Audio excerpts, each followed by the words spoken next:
Dans cette vidéo, je vais t'expliquer comment j'ai failli rentrer à l'ENAC, les différents concours que j'ai effectués, les fois où je suis parti à Toulouse, comment j'ai été éliminé du coup, et aussi les conclusions et les enseignements à tirer de ce concours. Comme d'habitude, si tu aimes la vidéo, lâche ton pouce bleu, ça fait monter dans les référencements YouTube. Abonne-toi et active la cloche de notification. C'est parti. Et yo tout le monde, c'est Fagoda, on se retrouve pour une nouvelle vidéo. Je me fais un plaisir de vous faire encore cette vidéo. J'espère que de votre côté, tout se passe bien chez vous. Donc, thème de la vidéo, j'ai failli rentrer à l'ENAC. Je vais t'expliquer quels sont les différents concours que j'ai effectués. Et surtout, quand est-ce que j'ai été éliminé, pourquoi, et quelles sont les conclusions à en tirer. Avant tout, je tiens à vous dire que j'ai dans ma description un e-book gratuit comment réussir son BIA en moins de 5 semaines. Tu peux recevoir le PDF immédiatement. Et également, si tu cliques sur le lien juste en bas, j'ai une formation gratuite BIA, une série de 3 vidéos tirées directement de ma formation payante BIA Academy que je te donne 100% gratuitement aujourd'hui. Donc ne manque pas cette occasion. Donc maintenant, on va parler de comment j'ai échoué au concours de l'ENAC, pourquoi et les différents concours que j'ai passés. D'abord, l'ENAC, c'est quoi? L'ENAC, c'est une école, c'est la meilleure école d'aviation en France. Ils forment au métier de pilote de ligne, de contrôleur de la navigation aérienne, d'ingénieur aéronautique et plein d'autres métiers gravitant toujours autour de ce thème de l'aviation. Par exemple, opérateur au sol, etc., etc. Le concours que j'ai passé, c'est le concours qui s'appelle, parce qu'il existe toujours, si je me trompe pas, qui s'appelle cycle préparatoire ATPS. C'est un concours, en fait, destiné aux boursiers qui sont en terminale S, S c'était à l'époque, maintenant c'est plus S, c'est des spécialités que tu prends, mais c'était à l'époque, à mon époque, quand moi j'ai passé le concours, c'était pour tous les boursiers qui étaient en terminale et qui souhaitaient s'orienter vers une carrière de pilote de ligne. Donc tu faisais 1 an à l'ENAC, c'est ça le principe, 1 an de prépa, en fait c'est comme une prépa intégrée, et si tu as la moyenne, on t'intègre directement dans le cursus EPL, donc après tu passes les 14 certificats théoriques de la TPL au sein de l'École nationale de l'aviation civile, donc au sein de l'ENAC, avec les mêmes personnes qui auront passé le concours via une classe préparatoire, MPSI, PTSI, etc. Maintenant, on va parler des 5 étapes du concours et comment celles-ci se sont déroulées de mon point de vue. Première étape, il fallait envoyer un dossier. Donc, c'est un dossier composé de tes notes de première, terminale, tes notes au bac de français. Il fallait également envoyer une lettre de motivation. Il fallait envoyer une lettre de référence, c'était avec quelqu'un qui était connu dans l'aviation, etc., etc. Et ils analysaient tout ça pour te donner une note. Pour ma part, j'avais de très bonnes notes en maths, physique, etc. Et ce qui était jugé, j'étais un peu moins bon en anglais, mais côté scolaire, ça allait encore. J'avais quand même de bonnes notes. Et aussi, j'avais une lettre de mon instructeur qui m'avait fait du coup une lettre de recommandation pour me dire voilà que j'étais quand même quelqu'un de sérieux appliqué quand je venais en vol, etc. Chose qui était vraie. Et voilà, j'ai pu constituer ce dossier que j'ai envoyé à l'ENAC avec ma lettre de motivation. Je me rappelle, j'avais pris énormément de temps à la faire. Ça faisait plus de 2 pages. J'ai mis toutes mes références aéronautiques. Je me rappelle, j'avais fait mon TPE sur le domaine de l'aéronautique. J'avais fait ma compagnie virtuelle.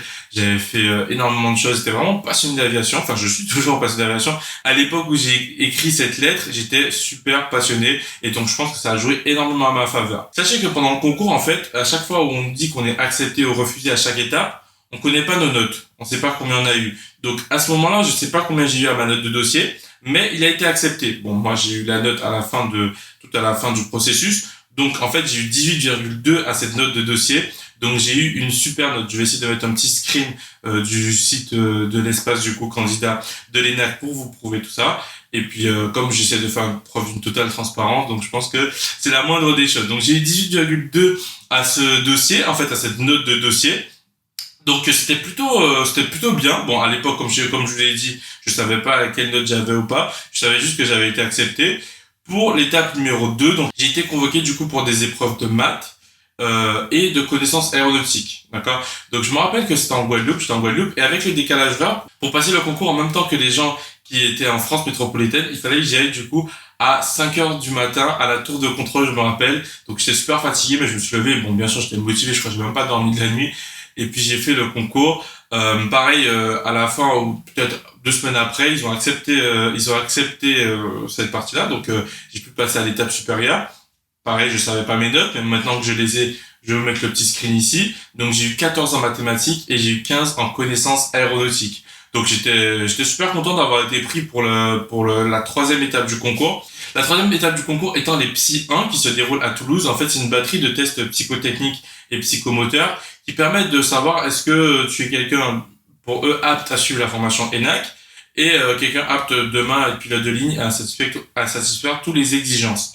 Alors, ce qu'il faut savoir, c'est pas parce que vous ratez les Psy 1 que vous n'êtes pas fait pour être pilote de ligne. Ça, il faut vraiment, ils vous le disent au début aussi. Mais pour eux, c'est leur processus de recrutement et du coup, voilà.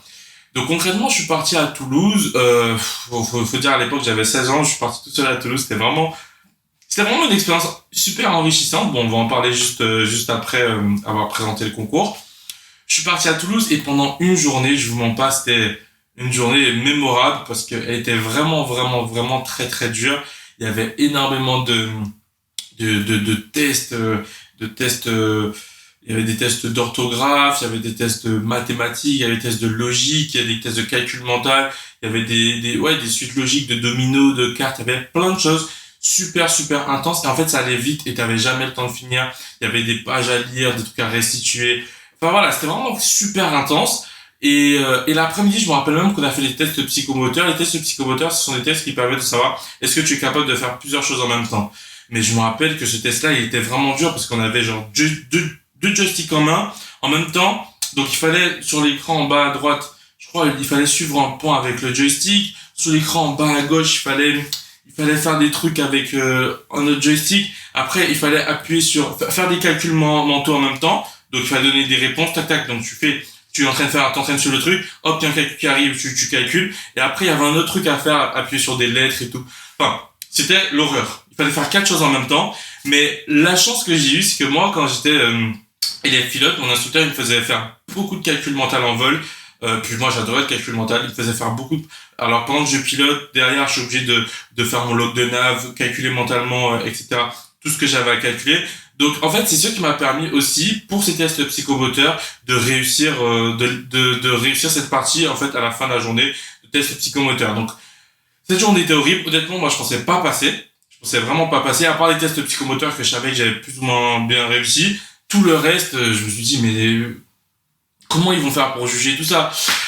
Mais je crois 2-3 semaines après, les résultats tombent et je suis admis pour les Psy 2 et je suis super content. Donc je suis admis pour la deuxième étape, donc qui se déroule également à Toulouse. Donc ce sont également des oraux que j'ai passé, je crois, au mois de mai.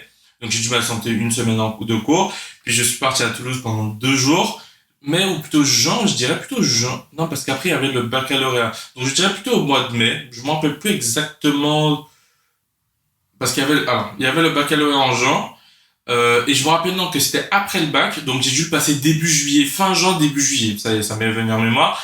Donc il y avait ce qu'on appelle les Psy 2, donc c'était les oraux. Donc il y avait un entretien d'abord de groupe, où il fallait résoudre une énigme en fait, et chacun avait une partie de l'énigme, et du coup on devait réfléchir à ça pendant 30 minutes, et après il fallait le présenter devant une psychologue et 2 pilotes. Après, il fallait faire un entretien individuel avec les pilotes. Après, il y avait l'entretien individuel avec la psychologue. Donc voilà, c'était pour la première matinée. Ensuite, la deuxième, l'après-midi de la première journée, on a fait l'anglais. Après, le lendemain, il y avait l'entretien avec le jury. Donc voilà, ça fait qu'on a eu on a eu 3 demi-journées assez intenses, pareil. Et puis c'était vraiment super intéressant. Donc pareil, je vais vous donner mes notes. Alors, en entretien jury, j'ai eu 17. J'ai eu l'une des meilleures notes, je me rappelle, de ce concours. En anglais, j'ai eu 9,75. Donc, en fait, la note éliminatoire, c'était 8. Moi, j'ai eu 9,75. Donc, bon, c'était pas terrible. C'était vraiment pas terrible. Mais j'étais quand même, on va dire, dans le flow, quoi. Je pouvais quand même être classé.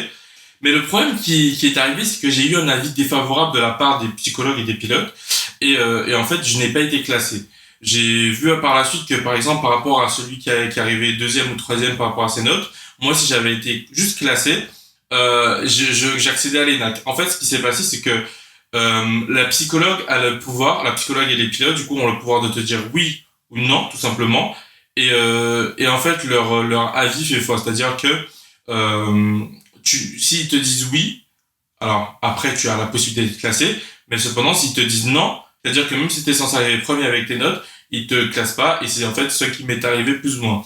Donc alors moi, dans un souci en fait d'amélioration et de savoir en fait quelles erreurs j'ai effectuées, j'ai envoyé un mail à l'ENAC pour demander en fait juste qu'ils me disent quelles sont les choses à améliorer, pourquoi j'ai eu un avis défavorable de la part de la psychologue, parce que même maintenant je saurais pas vous dire. Et puis bah j'ai pas eu de réponse, j'attends toujours la réponse, donc bon pour mon amélioration il faudra mettre un plus tard. Mais voilà, en tout cas ce que mon concours m'a apporté, en tout cas ce que ce concours m'a apporté, c'est vraiment une grande maturité. Je suis parti 2 fois à Toulouse tout seul, alors que j'avais 16 ans, 17 ans. Enfin, il y a très peu de personnes qui l'ont fait. Aussi, j'ai pu me remettre en question après, parce que bon, je vous le raconte maintenant, j'ai le sourire, parce que bon, voilà, moi, je suis rentré après dans une école d'ingénieur en aéronautique. J'ai fait mon parcours. Aujourd'hui, je fais des vidéos YouTube. J'ai ma formation BIA Academy. Je suis super content de ce que je fais dans l'aviation. Je suis également pilote privé. Donc, j'en parle avec le sourire, mais j'avoue que sur le coup, ça m'a fait une baisse de morale pendant, on va dire, plusieurs semaines, voire plusieurs mois. Même quand je suis rentré dans mon école d'ingénieur, j'étais pas satisfait parce que c'est pas ce que je voulais faire. Mais quelque part, c'est l'apprentissage de la vie. Et puis voilà. Donc les conseils que je vais vous donner si vous voulez passer un concours oral, etc., ou si vous voulez passer le concours de l'ENAC, déjà pour les psy 1, révisez bien. Donc il y a des entraînements que vous pouvez faire sur Internet. Par exemple, ils te donnent des dominos, toi tu trouves le lien de domino pour les cartes, pour le calcul mental, etc. Vous avez plein de choses que vous pouvez faire sur Internet gratuitement ou la version payante.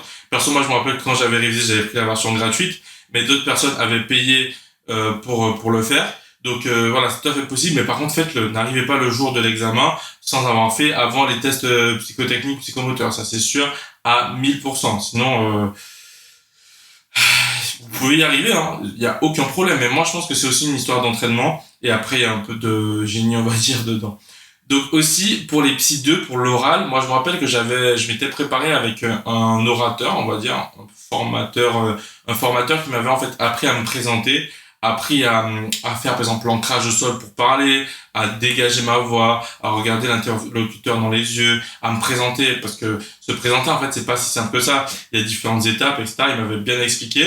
Et aussi, avec mon body language, comment captiver l'attention et comment, en fait, permettre à l'interlocuteur de bien comprendre toutes les notions que tu as voulu évoquer. Donc, tout ça, j'ai appris ça avec un professionnel et ça m'a permis d'avoir cette note au jury de 17 sur 20. Donc je pense que ça a été fortement bénéfique.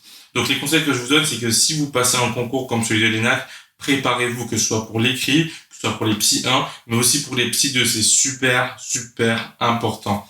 Deuxième conseil que je vous donnerais, c'est de toujours, en fait, toujours être à l'écoute.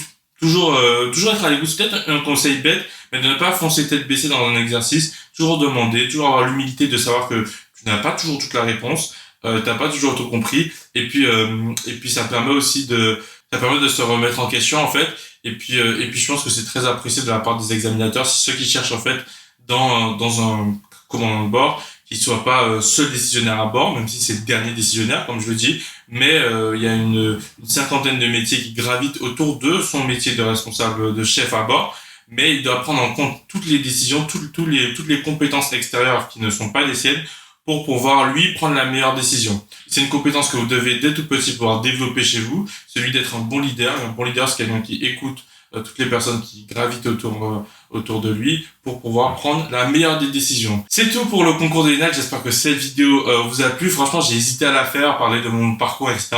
Surtout cet échec-là qui était vraiment compliqué. Mais moi, je pense qu'il faut être 100% honnête avec vous. Et je pense que c'est ce que vous allez apprécier et vous n'allez pas faire les mêmes erreurs que moi. Et si demain, il y a quelqu'un qui a suivi cette vidéo et qui me dit « Ouais, je suis rentré à l'ENAC grâce au conseil que je t'ai donné », ben moi, je serais content parce que j'aurais fait une bonne action. Donc, si cette vidéo t'a plu, n'oublie pas de liker. Donc, tu lâches ton pouce bleu. C'est pour les référencements YouTube. Ça me permet d'être vu par un maximum de personnes. Abonne-toi, active la cloche de notification juste à droite, c'est la petite cloche là à côté du bouton s'abonner. Ça permet en fait de recevoir des notifications que je vais faire des vidéos. Comme j'ai dit, en 2021, je vais faire une vidéo par semaine pour développer ma chaîne YouTube. Rejoins-moi sur Instagram, c'est super important. Je partage beaucoup d'informations, je fais pas mal de trucs en story, super important, super intéressant. Je réponds à tous les DM, enfin en tout cas j'essaye, mais j'ai pas mal de DM, mais je réponds à tous les DM. Et puis aussi, on est un groupe de passionnés. Donc, si toi, tu as une idée, viens me la dire sur Instagram. C'est une idée de vidéo, etc. Viens me parler. Et puis, il n'y a pas de problème. Et aussi, si tu veux intervenir directement sur ma chaîne YouTube, bah, tu m'envoies un DM, pareil. Et on peut voir comment on organise ça. Pareil, sur mon Instagram, j'organise des concours, des petits jeux concours pour faire gagner des heures de vol, des heures de simulateur, etc. Donc en fait, t'as que des avantages à venir sur Instagram. C'est Alpha Guada, on se retrouve la semaine prochaine pour une nouvelle vidéo. Entre-temps, prends soin de toi, et puis à bientôt.